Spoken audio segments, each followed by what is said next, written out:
नमस्कार। आज बात करेंगे हम आपके पूर्व जन्म के जो पेंडिंग कर्मा है उसका उपाय क्या है। बड़ा सिंपल उपाय आपको बताऊंगा मैं। अभी मैं कर्म विभाग संहिता पढ़ रहा था तो उसको मैं कल से या परसों से शुरू करेंगे उसको। तो जिसमें बताया गया है कि आपकी लाइफ पुराने जन्म में क्या कर्म किए थे वो सब उसमें भगवान शिव ने माँ पार्वती का संवाद है, कहानियाँ हैं। तो कहानियों को डिकोड करना पड़ता है तो उसमें बताएंगे हम आपको। जल्दी शुरू करूँगा उसको मैं। लेकिन आज उसके पहले मैं आपको जो उसमें मैंने, क्योंकि कर्म विपाक संहिता पहले पढ़ी हुई है इसके दौरान, तो उसमें कुछ चीज़ें दी है उन्होंने जिसके द्वारा आप अपने पास्ट लाइफ के जो पेंडिंग कर्मा है, जो आपको प्रॉब्लम आती है, उसको कैसे दूर कर सकते हैं। बड़ी सिंपल सिंपल उपाय है। अगर आप जानना चाहते हैं तो इस वीडियो को पूरा जरूर देखिए। सबसे बड़ी बात मैं आपको बार बार बोलता हूँ, क्यों बोलता हूँ, कि आप वीडियो को लाइक करिए। इसका मतलब समझे लाइक करने का, क्योंकि जब आप लाइक का बटन हिट करते हैं तो आप देखते हैं वहाँ पर दो बटन होते हैं। एक ऐसा होता है लाइक का, एक ऐसा होता है डिसलाइक का, दो बटन होते हैं। लेकिन जब जैसे ही आप इस बटन को हिट हिट करते हैं लाइक को, तो ये बटन क्लिक करता है, ब्लिंक करता है। इसका मतलब आप बेस्ट ऑफ लक मेरे को बोले, लेकिन वो बटन रिवर्स में आपको भी बेस्ट ऑफ लक बोल रहा है। आप समझ मेरी बात को, क्योंकि every action has a equal and opposite action. जब आप लाइक का बटन दबाते हैं तो आप चेक करिए, वो ब्लिंक करेगा, वो आपको भी वापस बेस्ट ऑफ लक करेगा। अगर आप डिसलाइक का दबाते हैं इसका मतलब यह है कि आप डिसलाइक, तो आपको बेस्ट ऑफ लक नहीं चाहिए। बाकी आपकी मर्जी, आप दबाएं जो मर्जी, नहीं दबाना ना दबाएं कोई बात नहीं, मेरा बताना आपको फ़र्ज है। दूसरी बात, मैं कमेंट के लिए बोलता हूँ। क्यों बोलता हूँ कमेंट के लिए? क्योंकि आजकल लोग मोबाइल फ़ोन पे वीडियो देखते हैं, तो जब कमेंट करते हैं मोबाइल फ़ोन से करते हैं, तो किससे करते हैं? अंगूठे से करते हैं। दोनों से फ़ोन पकड़ाता है। आप जानते हैं ये अंगूठा क्या है? बहुत से लोगों को नहीं पता होगा ये अंगूठा क्या है। मैं बताता हूँ आपको अंगूठा क्या है। ये जो उंगली है ये बृहस्पति की उंगली है। ये जो उंगली है ये शनि देव और शुक्र की उंगली है। ये जो उंगली है ये मंगल और सूर्य देव की उंगली है। ये जो उंगली है ये बुध की और चंद्रमा की उंगली है। आप देखिए इन तीनों उंगलियों में दो दो ग्रह हैं, लेकिन ये बृहस्पति की उंगली अकेली है। ठीक है। अगर आप देखेंगे किसी को पाठ करते हुए, जो पाठ करते हैं, तो आप देखोगे वो ये उंगली टच नहीं करते, क्योंकि ये उंगली अहंकार की उंगली है हमेशा। आप देखो नरेंद्र मोदी हो गया, योगी हो गया, बहुत से लोग हैं जो हमेशा इस उंगली से बात करते हैं। इस और नरेंद्र मोदी की उंगली में देखिए बिल्कुल सीधी रहती है ऐसी। और आप देख सकते हैं कि नरेंद्र मोदी साहब कितने अहंकारी हैं। आप किसी और को देख लीजिए, कोई उंगली यूज़ नहीं करता। आदित्यनाथ योगी योगी हैं, लेकिन उसके बावजूद वो ये उंगली यूज़ करते हैं, उनको पता नहीं है। एक योगी को ऐसा ना पता हो ये तो कभी हो ही नहीं सकता, क्योंकि मैं तो चलो किसी पार्टी को बिलोंग करता नहीं, आपको आइडिया दे रहा हूँ। ये उंगली अहंकार की है। इसलिए जब आप कोई पाठ करते हैं, आप देखोगे जो इस्कॉन मंदिर में जाओगे और आप देखते हो कि वो थैली होती है तो ये उंगली बाहर होती है, इस उंगली से वो माला जपते हैं, क्योंकि ये अहंकार की उंगली है। और पाठ करते वक्त आपको अहंकार नहीं चाहिए, सबसे बात। और ये बात रही है अंगूठे की, अंगूठा, ये अंगूठा है हमारी आत्मा। ये आत्मा हमारी आत्मा है। अगर आप इस अंगूठे से मेरे को नहीं, किसी को भी अगर बुरे मैसेज कमेंट डाउन आप करते हैं जान करके, आपको समझ में नहीं आया वो बात अलग है, आपको लगा कि वीडियो बुरी है वो बात अलग है। लेकिन आप जानबूझ के अगर इस अंगूठे से टाइप करते हैं और गलत मैसेज टाइप करते हैं, इसका मतलब आपकी जो आत्मा है वो करप्ट आत्मा है, वो पापी आत्मा है। क्योंकि उस आत्मा के अंदर किसी को, सूर्य कभी भी किसी को खराब नहीं करता, हमेशा जिंदगी देता है। जीवात्मा सूर्य है, वो जिंदगी देता है, वो डिसिप्लिन देता है, वो सिखाता है आपको कि कैसे मेहनत से राजा बना जाता है बिना मेहनत के। और यही उंगली अगर आप इसके साथ टाइप करते वक्त किसी के लिए अच्छा लिखते हैं, अच्छा कमेंट करते हैं, जिसका मतलब आपकी जो आत्मा है वो पवित्र आत्मा है, क्योंकि उस आत्मा में सोचने का जज्बा है, कैसे सोचते हैं। तो ये आत्मा है आपकी अंगूठा। अगर आप पुराण पढ़ेंगे तो उसमें लिखा हुआ है कि जो आत्मा होती है, आत्मा आदमी की, जितना उसका अंगूठा होता है उतना साइज उसकी आत्मा का होता है। ये पुराणों में लिखा है।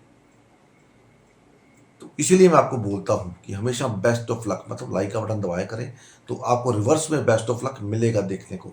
और अगर इससे टाइप करते हैं दोनों हाथों से, तो ये जो अंगूठे आपके ये बताते हैं कि आपकी आत्मा पवित्र है, अपवित्र है। अगर आप टाइप नहीं करते, कोई कमेंट नहीं समझ में आए, वीडियो बात है, तो इसका मतलब आपकी बात आत्मा सम है, ना पवित्र है ना अपवित्र है। तो यही एक मकसद होता है बताने का। अब ये डीप बातें हैं, आपको पता है मैं चीज़ों को डिकोड करने की कोशिश करता हूँ, देखता हूँ, सोचता हूँ, फिर बोलता हूँ। और ऐसी बातें आपको कोई नहीं बताएगा। आपने 100 वीडियो देखी होगी, किसी ने बताई तो बताइएगा जरूर।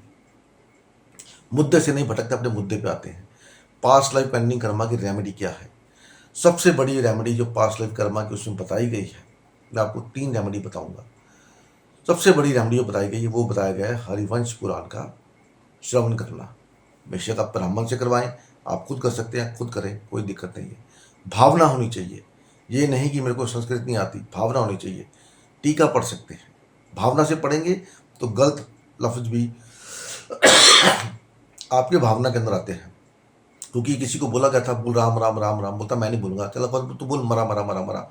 उसने मरा मरा बोलते करते राम को पा लिया, क्योंकि उसकी भावना गलत नहीं थी। उसने मैं राम का नाम नहीं बोला, मरा मरा बोल, मरा मरा बोल के उसने मरा मरा बोल के तो राम नाम ही आएगा। उसने राम मरा मरा बोल के राम को पा लिया, क्योंकि भावना गलत नहीं थी। तो सबसे पहला उपाय ये है पास्ट लाइफ पेंडिंग कर्मा के अगर आपको उपाय करने हैं तो सबसे पहला उपाय है हरिवंश पुराण का श्रवण करना या उसको पढ़ना। दूसरा जो उपाय उसमें बताया गया है वो उपाय बताया गया है कि आप डेली कम से कम 1 से 2 माला गायत्री मंत्र का पाठ करें।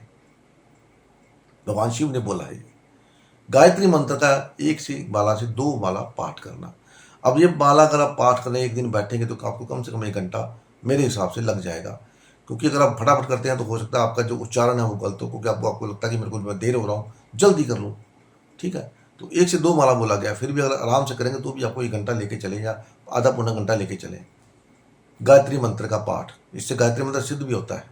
एक बात आपको और बता देता हूँ, चलो अगर आप पाठ बोल के करते हो तो जितनी माला आप करोगे वो 1 गिना जाएगा। मान लो 1 मन का आपने बोल के किया, जैसे मैं बोल रहा हूँ वैसे करेंगे तो 108 माला का 108 जाप गिना जाएगा।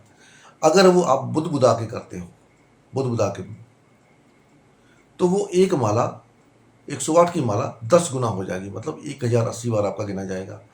अगर वो आप बुध बुधाते नहीं है लेकिन अंदर ही अंदर करके, नहीं सॉरी बुध बुधा के तो ऐसे होता है, लेकिन अगर बुध बुधाते भी नहीं हो लेकिन अंदर ही अंदर आपकी होठ जीभ हिल रही है और आप पाठ कर रहे हो तो उसका 1 से 100 गुना मिलता है। मतलब एक बार अगर आप पाठ करेंगे तो आपका उसको 100 से मल्टीप्लाई कर लो कितना, 10,800 हो गया। लेकिन अगर आप ना आपकी जीभ हिल रही है, ना आपके मुंह हिल रहा है, ना आपका बुदबुदा रहे हो और आपका जो पाठ है वो सांसों के साथ चल रहा है, सांसों के साथ, तो वो 1 टाइम का पाठ किया हुआ 108 का मतलब 1,08,000 हजार गुना पाठ मिलता है उसका, आपको वो मिलता है, क्या बोलते हैं उसको, पुण्य 1,000 टाइम। लेकिन यह है कि उसको आप लगाने के लिए आपको मन बहुत अपना लगाना पड़ेगा। अगर मन आप लगा सकते हैं नहीं लगा सकते ये तो आपके ऊपर है, क्योंकि जब भी आप पाठ करने बैठेंगे आप देखेंगे आपका मन इधर उधर भटक रहा है, कभी इधर कभी उधर कभी किधर कभी किधर। तो मन को लगाना सबसे जरूरी है। जितनी मन से पाठ करेंगे उतना जल्दी आपका ये जो कर्म है वो कटेगा। अब तीसरा जो सबसे सिंपल उपाय है, सबसे सस्ता सबसे सिंपल, एक बार थोड़ी मेहनत करनी पड़ेगी आपको। आपको जिस राशि में जिस नक्षत्र में आपका चंद्रमा बैठा हुआ है उस नक्षत्र का पेड़ देख ले, पौधा देख ले कौन सा है, आपको वो पौधा लगाना है। क्यों बोलते हैं पौधा? क्योंकि जब आप पौधा लगाते हैं वो पौधा बीज में से निकलता है। बीज क्या है? शुक्र है, शुक्र बीज है। बीज को बोया कहाँ जाता है? मिट्टी में। मिट्टी कौन है? मंगल है। हालांकि लाल किताब में मिट्टी को भी शुक्र बोला गया है क्योंकि उसके अंदर बीज स्फुरित होता है, फूटता है, लेकिन असल में वो मंगल है। धरती का धरती है तो मंगल है। जब आप धरती को खोदते हैं बीज बोने के लिए, उसमें बीज डालते तो आप क्या कर रहे हैं? आप कर्म कर रहे हैं, हाथ चला रहे हैं, मतलब शनि कर्म कर रहे हैं, हाथों से कर्म कर रहे हैं, तो बुध भी इंक्लूड हो गया। देखिए 4 ग्रह आ गए, शुक्र बीज आ गया, धरती को खोदा मिट्टी आ गई, कर्म किया हाथों से मरकरी आ गया, जो कर्म कर रहे हैं वो शनि आ गया, आगे का काम। और जब उसको पानी देते हैं आप तो चंद्रमा आ जाता है साथ में, और जब उसके पे सूर्य की रोशनी पड़ती है, हीट पड़ती है और वह पौधा फूटता है तो सूर्य आ जाता है, क्योंकि सूर्य की गर्मी के बगैर पौधे नहीं अंकुर हो सकता। तो सारे ग्रह, अब बृहस्पति कहाँ है? बृहस्पति को जीव आत्मा बोला गया है। तो जब वो जीव जो बीज है वो स्फुरित होगा, फूटेगा, तो एक तरह से आप पृथ्वी को जो कुछ दे रहे हो, पृथ्वी आपको खाने को बेशक बाजार से खरीदते हो, पैसे दे खरीदते हो, लेकिन उगाता तो पृथ्वी है ना। तो अगर वो आप उसको दे रहे हो तो वो धर्म का काम कर रहे हो, तो बृहस्पति भी आ गया। राहु केतु के पास कोई बॉडी नहीं है तो राहु केतु वैसे ही आपके कर्मों के कारक हैं। अगर आप मेहनत करके ऐसा काम कर रहे हैं, एक अच्छा काम, पृथ्वी को, नेचर को कुछ दे रहे हैं, तो इसका मतलब किसी बीज को आप उसकी लाइफ दे रहे हैं, क्योंकि उस बीज की लाइफ तब तक है जब तक उसको बोया नहीं जाएगा, उसमें जब पौधा नहीं निकलेगा, पौधा निकल के वो अपनी आयु पूरी नहीं करेगा, जब वो अपनी आयु पूरी करेगा तभी वो अपनी अगली अगली योनि में जा सकता है, क्योंकि आप भी ऐसी किसी योनि से निकल के आए हैं। तो सबसे बड़ा उपाय और सस्ता उपाय ये है कि आपको बीज लेके धरती पे बोना है। मान लीजिए आपको जिस नक्षत्र में आपका चंद्रमा है वो नक्षत्र का पेड़ या पौधा या बीज नहीं मिलता, उस राशि का ही ले लीजिए, वो तो मिल जाएगा। उसको सींचिए, दबाइए जमीन के अंदर, पानी दें, सींचिए जब तक कि वो बड़ा ना हो जाए। जब थोड़ा बड़ा हो जाता फिर वो पानी अपने आप लेता है। होता क्या है इससे कि आपने कर्म किया, अपने सारे ग्रह को एक जगह पे इकट्ठा कर दिया, जीवन दिया किसी को। आपको जीवन क्यों मिला?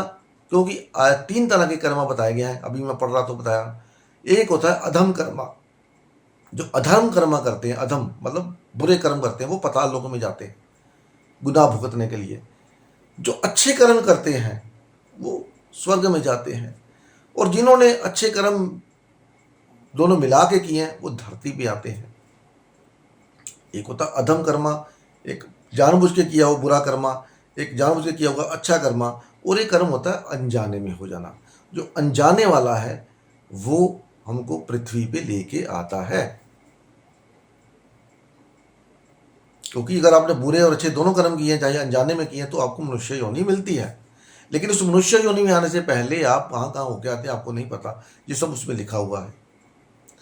तो पृथ्वी तो पौधों को जिंदगी देना, बीजों को जिंदगी देना आपके पाप कर्मों का सबसे बड़ा उपाय है, पूर्व जन्म के पाप कर्मों का। क्योंकि किसी को जिंदगी मिलेगी तो वो आपको दुआ देगा, किसी की जिंदगी मिली है, वो आपको रोशनी, वो आपको चीजें देता है। फल का पौधे लगाते हैं, आपको फल देगा खाने के लिए। आपके लगाए हुए अगर पेड़ है, कल को किसी को छाया देंगे तो वो जो राहगीर उस छाया में बैठेगा। आजकल तो चलो वो जमाना है ही नहीं, लेकिन कभी तो था। फिर भी वो कुछ ना कुछ तो वो करेंगे ना, को फल देंगे, कुछ ना कुछ तो देंगे ना वो। तो जब वो देंगे तो आपके कर्मों के अंदर वो एक पॉजिटिव जगह पे अच्छे कर्म में लिखा जाएगा। राहु केतु यहाँ बैठते हैं, यहाँ शनिदेव कहाँ, शनिदेव कर्म कारक है, राहु केतु यहाँ। और यही बोला जाता है हमको बचपन में कि यहाँ पर चित्रकूट बैठते हैं। राहु केतु आपके अच्छे बुरे कर्म लिखते हैं, और ये जो हिसाब किताब है सारा शनिदेव के पास जाता है जो कर्म कारक है, और शनिदेव ही आपके कर्मों का हिसाब करते हैं। अगर आप पौधे लगाते हैं बिना किसी इंटेंशन की, ये सोचे कि मैं अपने पापों का प्रायश्चित कर रहा हूँ, कुछ कर रहा हूँ, तो आपको उसका फल कितना मिलेगा? जो स्वयं मैंने आपको पाठ का बताया उतना फल मिलेगा बिना इंटेंशन के। अगर इंटेंशन करके लगा रहे हैं तो फल तो मिलेगा, लेकिन उतना नहीं मिलेगा जितना बिना इंटेंशन के मिलेगा कि ये मैं उपाय कर रहा हूं। क्योंकि आप देखो कितनी आजकल पेड़ काटे जा रहे हैं, लकड़ी काटी जा रही है, धरती से वृक्ष गायब हो रहे हैं। तो जब वृक्ष गायब हो जाएंगे तो कुदरत का बैलेंस बिगड़ता है।